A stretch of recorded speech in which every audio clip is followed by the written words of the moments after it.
Պարոն Ալեքսանդր, դուք ասում եք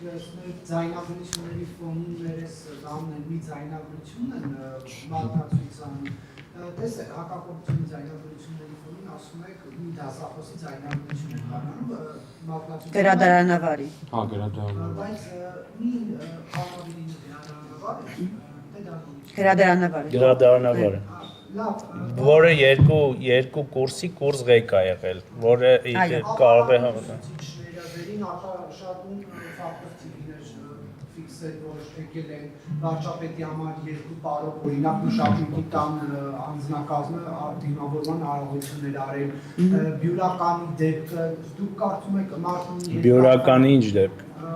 որ ասում էր մեր մարզպետը գալու է պետք է գնալ դիմավորեն քրոծի տնօրենը հաց դուք ներկայացած մշակույթի բաժնի կրեդը Սիսիանում որ տանում են մեկ այլ բյուր Լավ, պարոն Կիրակոսյան, եկեք ես հենց ասեմ, ես ձեր հարցը հեշտացնեմ, չէ, Հայաստանի Հանրապետության բոլոր մարզերում, Հայաստանի Հանրապետության բոլոր քաղաքներում կան շատ ու շատ ուսուցիչներ, որոնք մեզ սատարում են ու գալիս են մեր միտինգներին։ Շատ, անչափ շատ, անասելի շատ։ Ես Չէ, մի վարքյան, պարոն Կիրակոսյան, ես կարամ ձեր հետ առաջին հայացքից համաձայնվեմ, որ գուցե էթիկապես ճիշտ չի, ասենք կուրսի չաթում կամ չգիտեմ, մասնագիտական կոլեկտիվ չաթերում կամ նմանատիպ վայրերում նմանատիպ հաղորդագրություն գրելը կարամ համաձայնվեմ։ Բայց մյուս կողմից դա ներկայացնելը որպես ընտրախախտում կամ բերել նորից եմ ասում, էլի նույն հարթության վրա դնել մարդկանց առուծախի հետ, կներեք էլի, մարդկանց արժանապատվությունը քեշ փողով առնելու հետ, մարդկանց արժանապատվությունը ստորացնելու հետ, մարդկանց ճակատին գնապիտակ կպցնելու հետ։ Ես կներեք, համաձայն չեմ։ Հիմա գտնում եք էթիկապես ճիշտ չի շատ լավ, բայց մենք մի դեպքում խոսում ենք քրեական հանցագործության մասին, մյուս դեպքում պետք է ասեք ինչու եք մեղադրում վարչական ռեսուրսի, հա, չարաշահում։ Նույնիսկ եթե խոսում ենք այն մասին, որ դա ենթադրյալ վարչական ռեսուրսի չարաշահում է, դա հանցագործությունա թե մի րոպե։ Քրեական հանցագործությունա թե հանցագործություն չի։ Ես չգիտեմ, ես դատավոր չեմ։ Դե որ չգիտեք, բա ինչ եք հավասարացնում այդ երկու բաները ինչու եք հավասարացնում։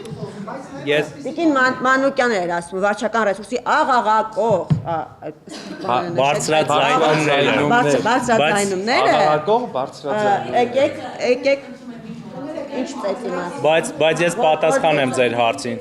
Ով ծեծ, կներեք, ով ծեծեց։ Ինչ ընդդիմադիր, ինչ ծեծ։ Ով էր ծեծող։ Դա ներողություն ձեր Սխալ եք ասում, դա ժողովուրդ ջան, կներեք, էլի, Տիկին Ջոլակյան, 1000 ներողություն։ Դրա մասին առաջին անգամ եք նոր խոսում։ Մենք վարչական ռեսուրսի մասին ենք Որի մասին է խոսքը։ Տիկին հարգելի գործընկերներ, այն որ մենք բավականաչափ երբ որ երկուստեք բաներ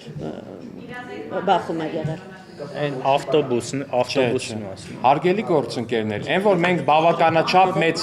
մենք բավականաչափ մեծահոգի ենք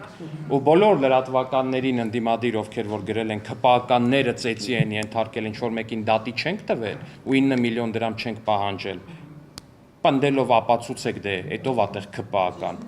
Ատեղ կուսակցական մարդ կա թե չկա տեղ կուսակցական մարդ, որ ասում է ԿՊԱ-ական։ Ժողովուրդ ջան, ընդդիմադիրները ամեն բան կարան հնչեցնեն։ Ես ասում եմ, դուք հիմա այդ պնդումը սենց փորձում եք զարգացնել, բայց լրիվ ակնհայտ է, սիրելի քաղաքացիներ, ինձ թվում է, որ մի դեպքում մենք գործ ունենք հստակ, արդեն կարելի է ասել ապացուցված, բոլոր ձայնագրություններով, բոլոր ապացույցներով առկա աղաղակող փաստերի հետ, որ մարդկանց առուվաճառքով են ոմանք զբաղվում, իսկ մի դեպքում գործ ունենք ընդհանրապես ինչ-որ տարօրինակ բաներ։